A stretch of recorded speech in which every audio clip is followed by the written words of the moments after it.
Hi, this is Courtney Hale, and I'm here talking to Jim Graywolf Petruzzi.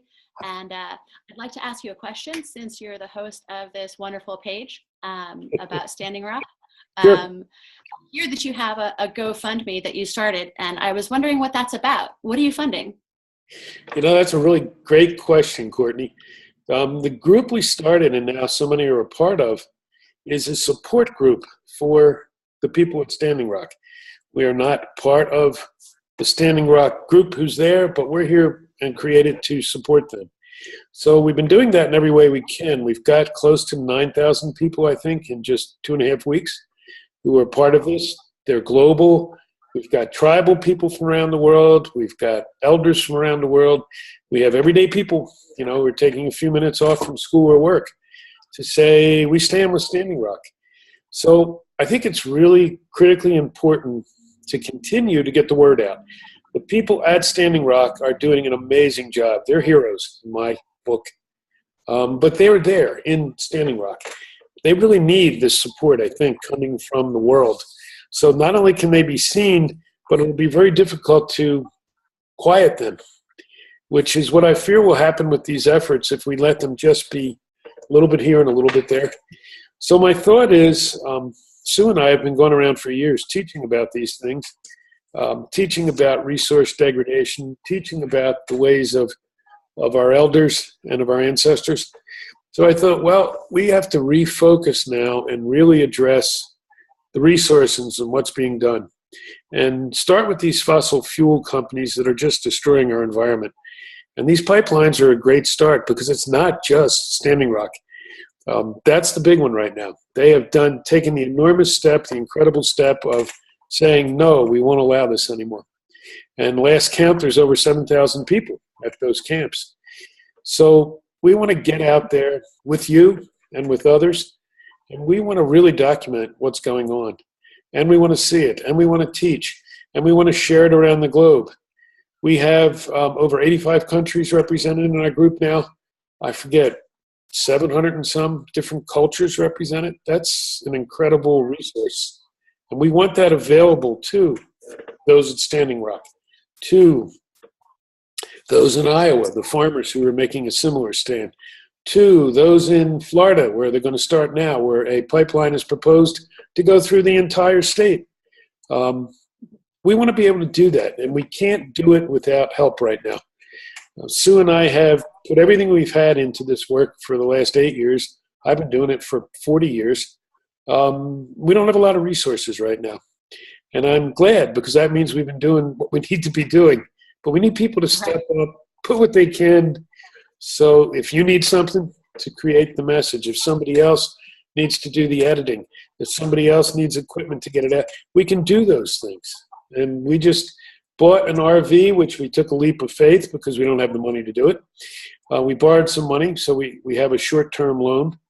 But that RV is going to be the vehicle that carries all this equipment we need, that carries the messages, that allows us to get out there and set up some caravans like we're talking about for Standing Rock right now. People coming from the 4 directions to support this. So that's a long answer to a short question, but there it is. Well, there's no short answer to these types of issues. If you're looking for a quick fix, it's not coming forth. So Yes. I think that people taking up the banner and really working together is important. And it's important for people to know that even though we've been funding this ourselves now, this is bigger than our own circles and our own communities.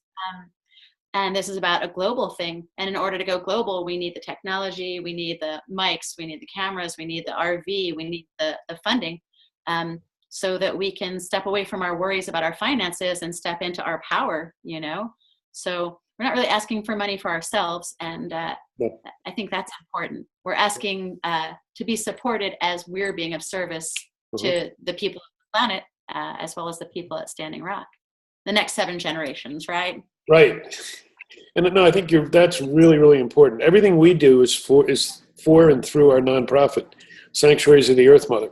So it comes to us, but only to be put into sanctuaries to do exactly what you said. And I know you have a nonprofit, and so I'm sure it's the similar thing. So I will turn tables on you. So why are you doing this? Why are you involved with this? Um, Thank you for asking. And there's no short answer to that either. I think it's the only thing that I'm able to do in life that makes me feel good.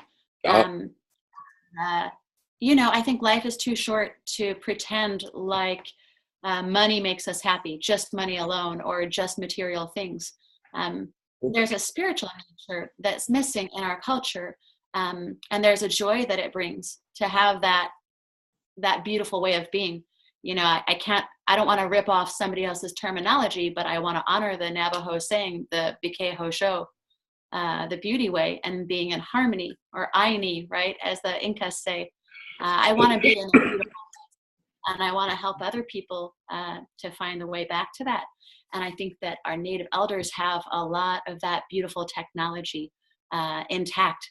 And I think that that's the very reason why they've been persecuted, is because if we have that power of beauty and harmony amongst ourselves, we're dangerous. We're a threat to the establishment. Yep. And all of those of us who want to be a threat to the establishment together by being in ceremony and being in harmony, I think we should come together now and really focus on the fact that we want that quality of life, because we have a lot more in common than we have different.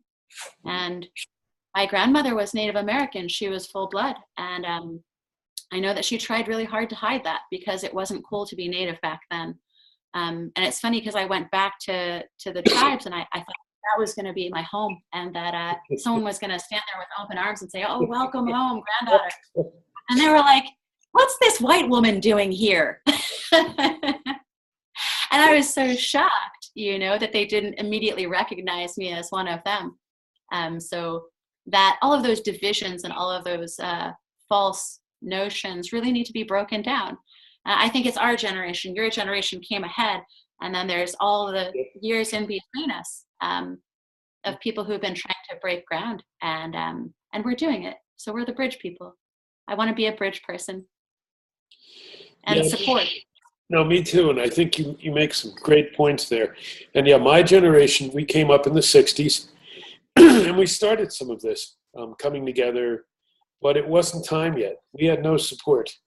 When we did things, we were the freaks, the long hairs, the big mouths, the troublemakers. Now it's different, because the people standing up now, especially the young, they can look and they see you behind them, and they see me behind that. They see the different generations saying, we're going to do this together, which is really the prophecy of the four colors coming together, a Lakota prophecy, but it's in a lot of cultures.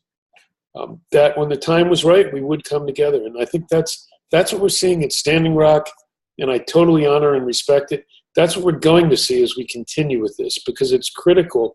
I mean, I'm hearing elders at Standing Rock say this as well. We can't just stop there. We've got to keep this going. We've got to stop what they're doing to our earth. You've got children. I've got grandchildren. I care if my grandchildren are even going to be alive. And for them to be alive, to be healthy, to be happy, to be in a sustainable environment, it's going to take huge changes. So let's be part of it. There is that tipping point, the 100 monkeys applies to our species. Yep. Well, but you know what I mean, that once enough of us monkeys eventually learn how to do things a certain way, then it's uploaded to the grid and the consciousness shifts almost on a dime. Yes. I'm pushing for that too. So I hope that we get to put out a lot of educational videos about ways that people can do positive things in their life every day and understand new consciousness, really. Yeah, I think that's all two parts of the same thing. When we do work like is being done in Standing Rock, which is incredible, that's active, that's here in the moment, that's to cause change, but it's only temporary if we don't add the educational elements. And I've been doing that for years too, and that's what our nonprofit is the educational piece. What we do with this, that's a separate piece, advocating, but they have to work together. There's a great analogy, because I used to run land trusts as well. When you go to preserve land and not use it in a consumptive way, first you have to preserve it, right? You've got to find the money, you've got to put it aside, you've got to buy it from whomever owns it, and then you create documents so it can't be developed over time. That's beautiful. However, if we don't educate the people to the value of that, then we're wasting our time, because at some point they're going to go back to the old way. So yeah, you're absolutely right. And that's part of what this GoFundMe thing is as well. We will advocate, but we will also educate. And we will be educated by those who are doing it. It's a circle. It's a beautiful circle. It is.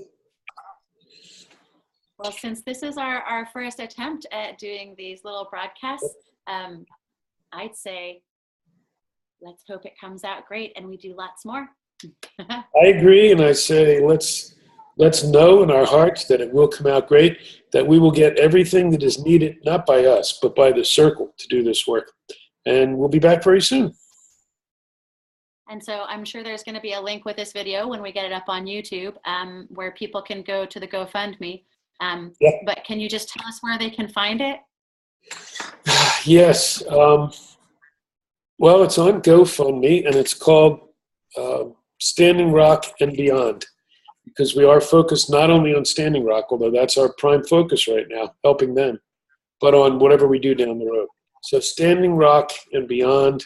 And if you go to my Facebook page, and very soon your Facebook page, Jim Graywolf Petruzzi, or Courtni Hale, you will see a thing there with the link, and you can just click on the link and it'll take you there. Read what I wrote. I wrote it from my heart.